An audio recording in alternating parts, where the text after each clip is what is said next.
विधानसभेच्या निवडणुकीला वेळ आहे, नगराध्यक्षाला 5 वर्ष वेळ आहे.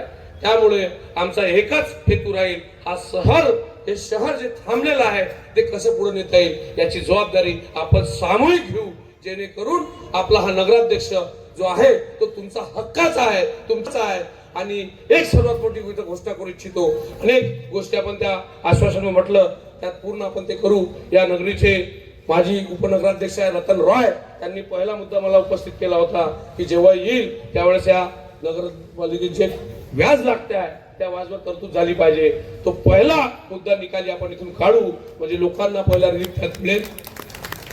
दुसरा महत्वाचा मुद्दा घरकुलाच्या संदर्भात मागेल त्याला घर देण्याची भूमिका आपल्या पॅनलची राहणार आहे. त्यासाठी पाहिजे तो निधी, पाहिजे तशी जागा हे उपलब्ध करून द्यायची जबाबदारी आमची राहील. या सर्व गोष्टी करण्यासाठी स्वप्न अनेक आहेत आणि ते स्वप्न पूर्ण करण्यासाठी जो माणूस आम्हाला पाहिजे होता तो आमच्या मधात, आमच्या मंचावर आहे.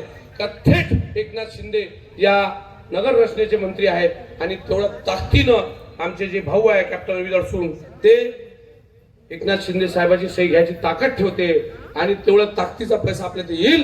भाऊ आमचं स्वप्न आहे. मग शॉपिंग कॉम्प्लेक्स असेल, आठवडी बाजार असेल, दवाखाना असेल, मोठ्या मोठ्या ज्या योजना आहेत ज्या कुठंतरी रंगीत पडलेल्या आहे, मग ते पाणी पुरवठा असेल, त्या सर्व करण्याची आमची जबाबदारी आहे. इथून एवढंच बोलतो. आज आपल्या सर्वांचं आशिष प्रियंका तुमच्या नगरासोबत आहेच. त्या कार्यक्रमानंतर नगराध्यक्ष दिवसभर तुमच्या सोबत इथेच आहे.